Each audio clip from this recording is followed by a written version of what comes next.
श्रेया जी महाराष्ट्र से। राधे राधे। राधे राधे महाराज जी। स्वामी जी, क्या हम भगवान के प्रति भी वैसे ही जिद कर सकते हैं जैसे हम अपने माता पिता के साथ करते हैं? जैसे किसी चीज के लिए रूठना रोना, अगर वो चीज भगवान से ना मिले तो क्या भगवान से भी इस तरह की जिद करना चाहिए या कर सकते हैं? नहीं करना चाहिए, क्योंकि वो सर्वज्ञ हैं और हम अल्पज्ञ हैं। जैसे कभी कभी हम माता पिता से भी अल्पज्ञतावश यदि हम जिद करें तो फिर वो थप्पड़ मारते हैं, हमारी बात नहीं मानते हैं। जैसे हम चाकू से खेलेंगे, अब छोटा बच्चा है, मारते हैं ना माता पिता, क्योंकि उसमें हमारा अहित हो जाएगा। अगर वो हमारी मांग पूरी करें तो हमारा अहित हो जाएगा। ऐसे ही हम भगवान से जिद न करें, वो सर्वज्ञ हैं, हम उनसे मांग रख सकते हैं। मांग रख करके साथ में इतनी छूट दे दें कि प्रभु यदि इससे हमारा मंगल होता हो तो आप कभी पूरी मत करना। जिससे मंगल हो, जिससे सुख मिले, जिससे आपके चरणों में प्रीति हो, वही बात पूरी करना। भगवान से मांग सकते हैं लेकिन जिद नहीं कर सकते। अगर जिद करोगे तो देखा ना, बच्चा जब ज्यादा जिद करता है तो उसका उपाय क्या होता है? अपने प्रभु से सर्वज्ञ हैं और बहुत प्यार करने वाले हैं, हम मांग सकते हैं, लेकिन मांग तभी पूरी होगी, ध्यान रखना, जब अपनापन प्रभु में हो या उतनी तपस्या हो। ऐसे नहीं पूरी होगी।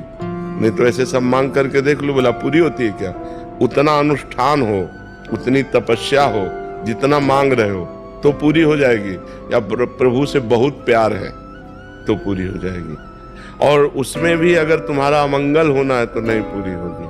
जैसे देवर्षि नारद जी ने प्रभु से कहा, आप अपना रूप दे दीजिए क्योंकि मुझे ब्याह करना है। भगवान ने हरि रूप ना दे करके हरि रूप दिया। हरि बंदर को भी कहते हैं, और उन्होंने हरि रूप भगवान का मांगा था। मरकट बदन भयंकर देहि, तो राजकुमारी देखते ही डर गई, जयमाला की तो बात जाने दो। तो नारद जी को कहीं ब्याह करके माया में फंस ना जाए, इससे बचाने के लिए भगवान ने उनकी मांगी हुई वस्तु पूरी नहीं की। जबकि नारद जी इतने बड़े तपस्वी, इतने बड़े भजनानंदी, पर जिंदगी में शायद पहली बार भगवान से मांग रहे होंगे कि हमें ब्याह करना है, और भगवान ने नहीं होने दिया, क्योंकि ऐसे ब्रह्मचारी भक्त का अहित हो जाएगा। वो माया से मोहित थे उस समय, माया से मोहित होने के कारण भगवान ने उनकी बात नहीं पूरी की। तो हमें ये देखना है कि हमारे भगवान सर्वज्ञ हैं। सर्वज्ञ माने आगे पीछे सब कुछ उनको पता है, और हम वर्तमान की ही स्थिति को देखकर मांगते हैं कि प्रभु मुझे इस समय ये आवश्यकता है, और वो आवश्यकता हमारे लिए शायद अमंगल बन जाए, इसलिए भगवान नहीं पूरी करेंगे। और कामनाएं दो तरह से पूरी होती हैं, एक भगवान से संबंध रखकर मांगना, और एक अपनी तपस्या और भजन के बल से कामना पूर्ति कराना। अगर दोनों में से एक भी नहीं है तो कामना पूर्ति नहीं होगी, चाहे जितना भगवान से मांगो आप। जयवंती छत्तीसगढ़ से। राधे राधे। राधे राधे महाराज जी। महाराज जी, मेरी एक जिज्ञासा है, कृपया समाधान कीजिए। यदि किसी परिवार में किसी युवा बालक बालिका की आकस्मिक मृत्यु हो जाती है तो क्या वो आत्मा पुनः उसी परिवार में जन्म ले सकती है? क्या अब ये ऐसा तो भगवान निर्णय बता सकते हैं कि उसका क्या संयोग बैठेगा। अब इसके हम त्रिकालज्ञ तो है नहीं। अब वो जीव कहाँ जन्मेगा, ये कोई सिद्धांत नहीं है कि उसी घर में जन्मेगा। ऐसा कोई सिद्धांत नहीं है कि दोनों एक साथ मरे तो एक ही साथ जन्मेंगे, ऐसा भी सिद्धांत नहीं है। अब वो क्या उसके कर्म है, कौन सा शुभ कर्म, कौन सा अशुभ कर्म उसको कहाँ ले जाता है, ये तो विधान ने जो लिख दिया वही है विधान। अपने समझ में तो नहीं आता ना। सुनो भरत भावी प्रबल, बिलख कहो मुनिनाथ, हानि लाभ जीवन मरण जस अपजस विद्या। तो जो विधना के हाथ में, उसको हम कैसे वर्णन कर सकते हैं कि तुम्हारे घर में नौजवान बालिका बालिक पुनः आ जाएंगे, इसका तो हमें ज्ञान है नहीं।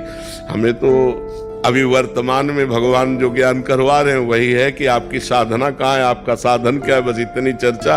ये तो ब्रह्मा जी बता सकते हैं कि वो कहाँ जन्मेगा। एक क्वेश्चन मेरे अभी हृदय में आया। मैं जब भी, जैसे मैं तो साधना माई की करता हूँ, जैसे मैं वृंदावन में या राम अयोध्या में जाता हूँ तो मुझे कुछ ऐसी एनर्जी, ऐसा कुछ है ऐसा है। तो वो ऐसा भक्ति की साधना का ये क्या? हाँ, हृदय जितना पवित्र होता है ना, उतने वो पकड़ता है। तो अभी मेरे को जो है वो तो अनुभूति हो रही। हाँ, जो वातावरण है ना, तो जैसा जैसा हृदय पवित्र होता है वैसा वैसा पकड़ता है, वैसे आनंद की अनुभूति होती है, वैसे दिव्यता की अनुभूति होने लगती है। अब वृंदावन धाम है, जनसाधारण आते हैं तो उनको एक बाजार जैसा, शहर जैसा दिखाई देता है। भक्त आते हैं तो जिस कोटि की भक्ति होती है उस कोटि का हृदय उनका उफान मारता है, आनंद मारता है। आनंद वही आके फिर हमारे को साधना और भक्ति दोनों जो है मैच करती है। बिल्कुल। फिर वो शरीर को थोड़ा सा कष्ट जी। चलो ये लगता है कि हो क्या रहा है।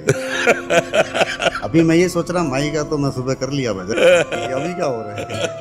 ये आनंद, आनंद का। तो मैंने ये कई बार मैंने पूछा तो कहा, कई संतों ने कहा कि भक्ति की जगह आके साधना करना, साधना की जगह भक्ति करना। यहाँ भगवान जो है राधा रानी का स्थान है, कृष्ण जी का स्थान है। अब यहाँ पे आप आके फट सुहा करेंगे तो वो तो नहीं है। अगर यहाँ कुछ ना करेंगे, यहाँ आप कुछ भी ना करेंगे तो भी आपको अनुभव होगा, क्योंकि ये करने की भूमि नहीं है, ये होने की भूमि। चाहे जो भी नाम लो, वो भगवान तो बने हुए हैं। एक सच्चिदानंद तत्व ही विविध रूपों में है, दो तत्व तो है नहीं, वही एक है, अनेक रूप धारण किए। तो ये धाम है। अगर आप भगवान का धाम के भाव में ना देखें तो आद्या शक्ति कात्यायनी की सिद्ध पीठ है। ये आद्या शक्ति कात्यायनी की सिद्ध पीठ है वृंदावन।